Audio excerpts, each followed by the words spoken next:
Grooming your golden retriever at home is a great way to not only save a bunch of money, but it's also a really great way to have some alone time with your dog and socialize him. And it's a bonding experience, believe it or not. So here I am, first things first, trimming up the paw pads.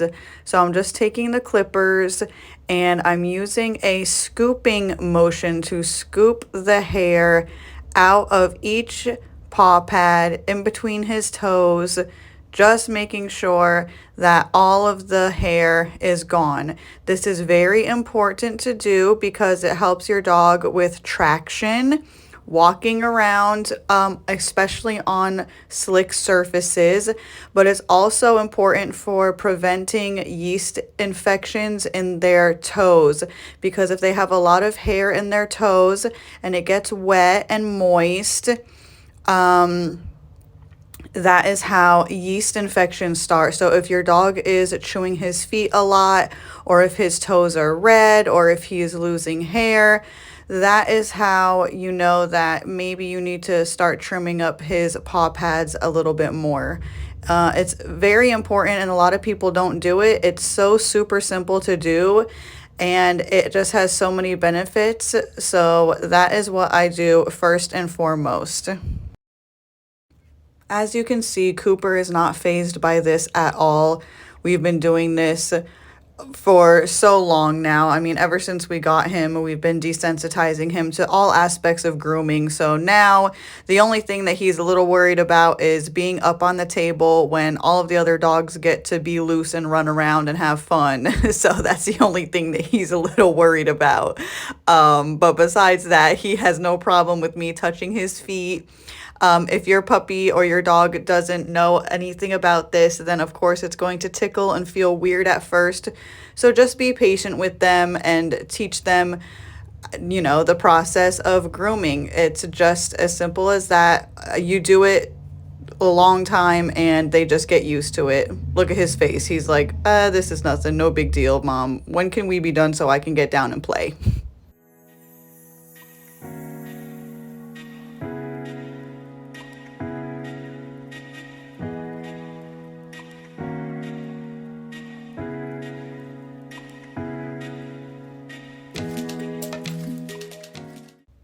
Next, I'm going to go in with the clippers and do what we call the sanitary area, which I'll leave it up to your imagination. You can figure out what I'm doing back there, but it just, got to make sure that everything is clean there. Things can get crusty and stinky around that area, and that's no way for a stud to be smelling and going around, so we got to make sure we clean him up really good.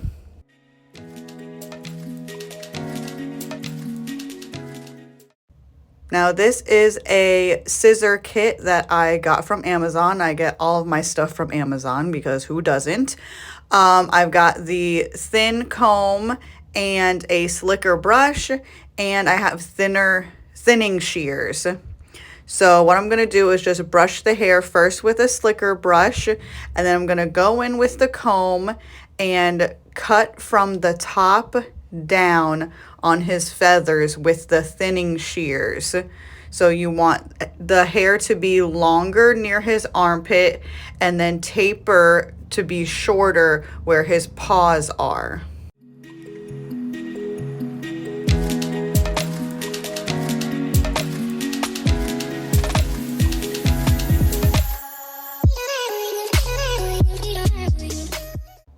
Now on the back legs, it's a little different, at least for Cooper. He has straight hair on his legs in the back. There's no feathering, so I just trim them straight down, which you'll be able to see at the end when I show the final result.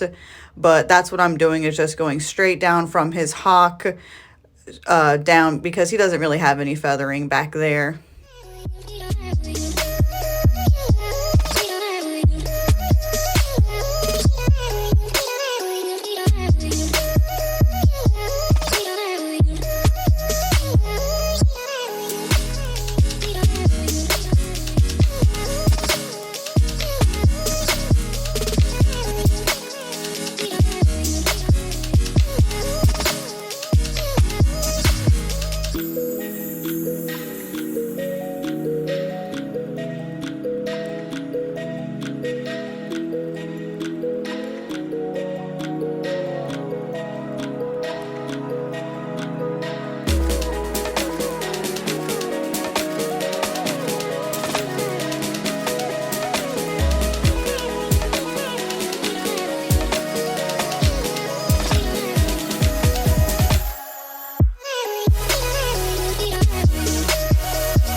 Now I'm just lifting his leg up so I can see the hair on his chest.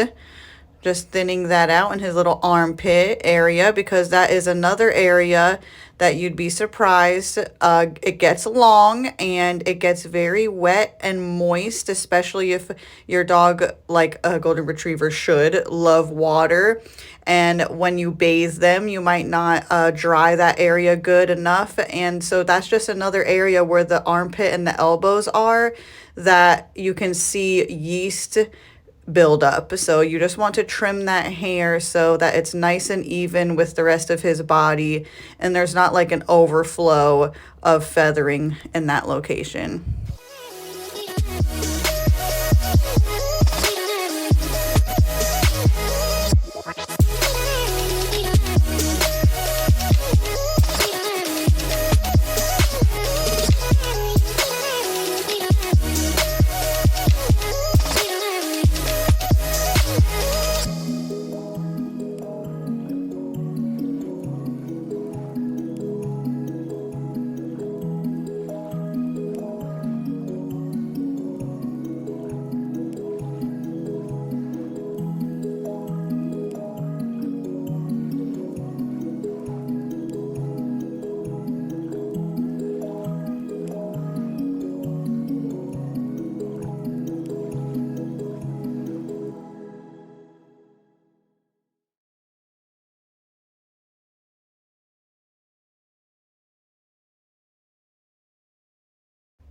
Here I'm just using the thinning shears still and going around and just trimming up his little feathers on his chest. He is still not even 2 years old yet, so his full coat hasn't come in, but we do like to keep everything trim and neat while everything is coming in and growing. Just to make sure that it doesn't look stringy or straggly, nothing like that. So we just kind of trim up the ends, kind of like people when they get a haircut, they just trim up their split ends to make everything nice and even.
And here I'm just going to do the same thing, just trim the belly hairs. I'm not shaving the belly hairs or anything like that. I'm just trimming the little straggly, stringy ends that come when the hair is just too long. I'm just using the thinning shears on his belly.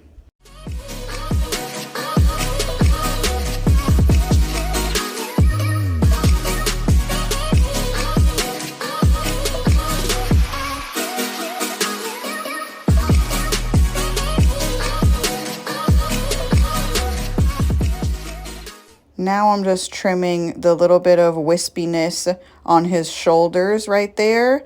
So that way they kind of sit flat on his body instead of whisking out as much.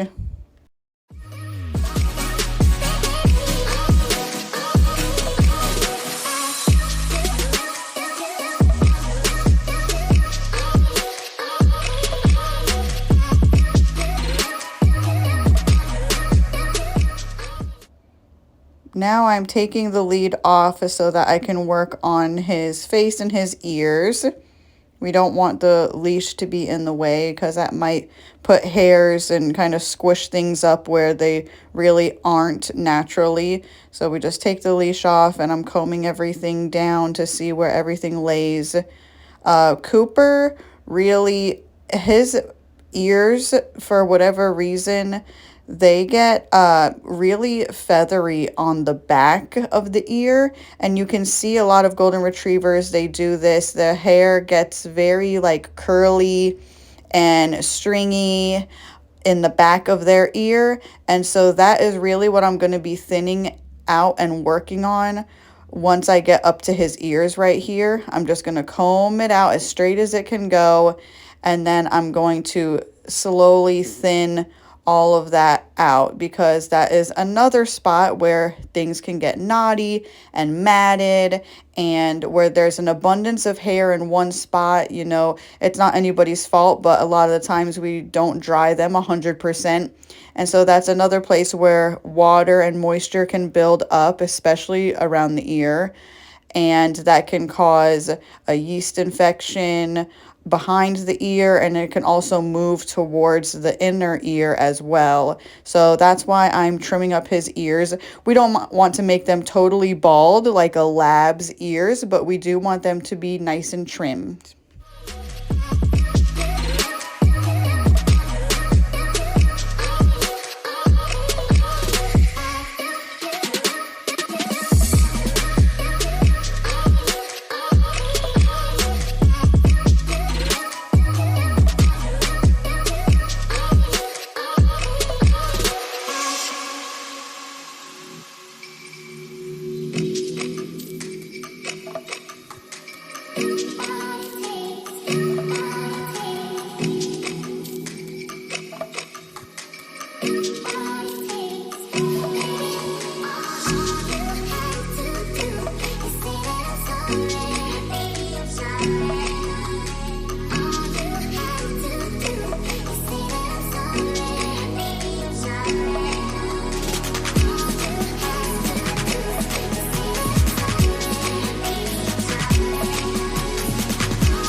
Now I'm just going to double check everything, make sure that his chest and his ears, all of that feathering look good. There he is, that he is a boy. And now I'm going to put his lead back on him because, of course, the safety is first.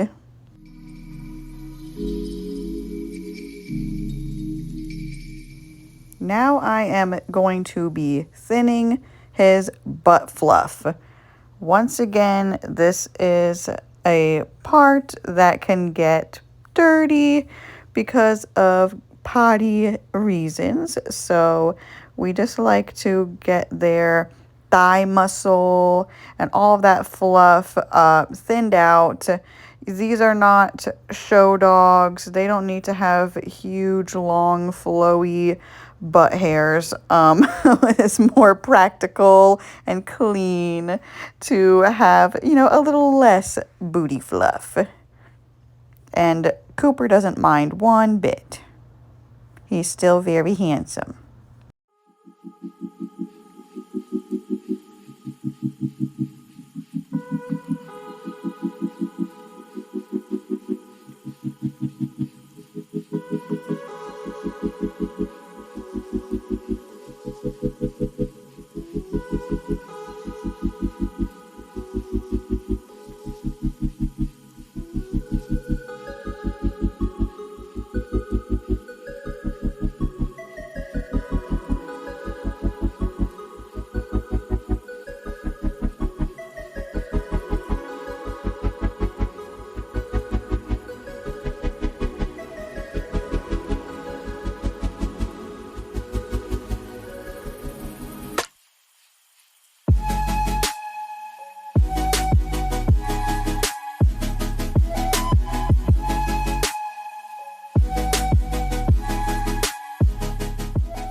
Now I've got my curved scissors and I'm going to trim Cooper's tail.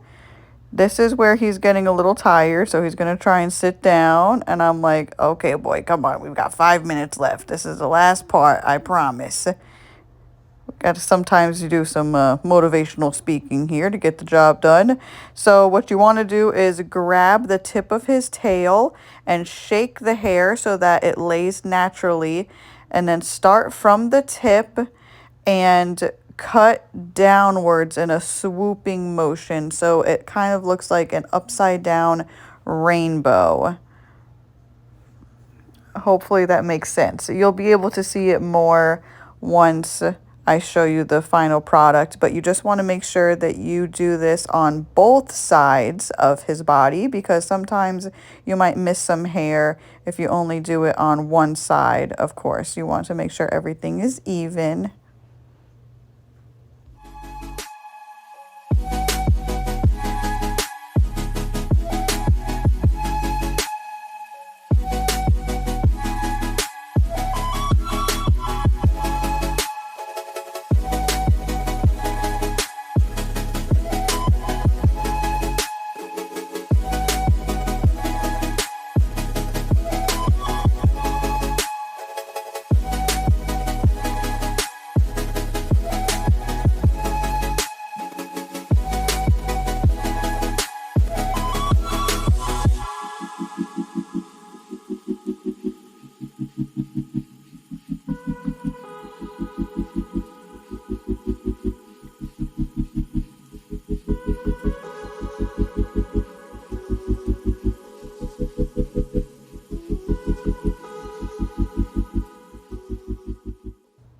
And here I am again, just going through and snipping just the littlest bit here and there, making sure everything looks nice and even.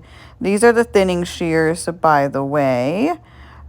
Usually I like to use those the most because they make a more subtle cut instead of just a very stark, straight, blunt cut. These work away slowly at the hair so that it looks more natural.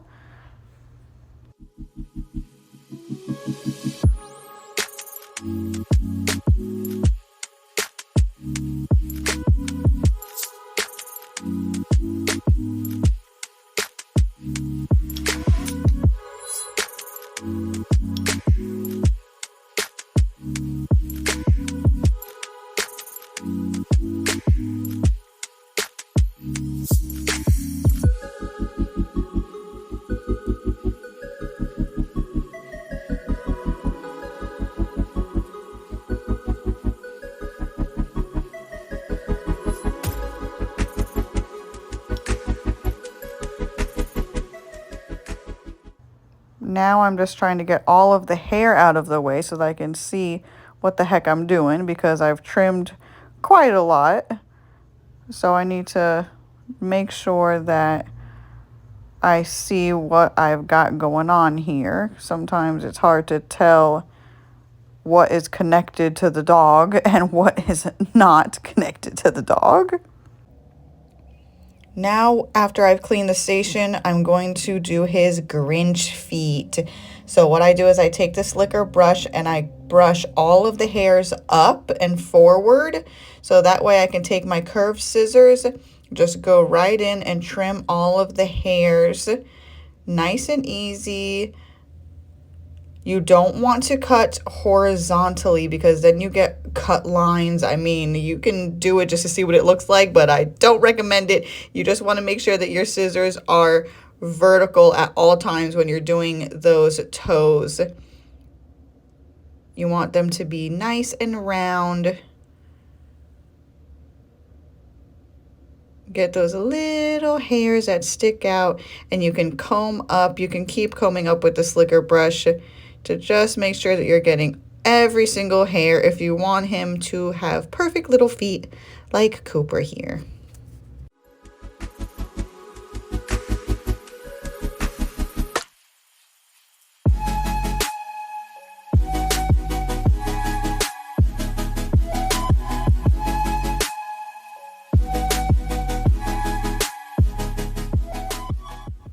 And of course, you're going to repeat that process 3 more times because your dog most likely has 4 feet.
And here is the finished product. Look at those feathers laying nice on his body, his legs. Everything looks good. His tail, long at the back and shorter up at the top. Coming around so you can get a 360 view. All of this was done in less than 30 minutes. I really wanted you guys to see the time that it actually took. That's why I didn't speed anything up. So you know that you can do this too. Thanks for watching.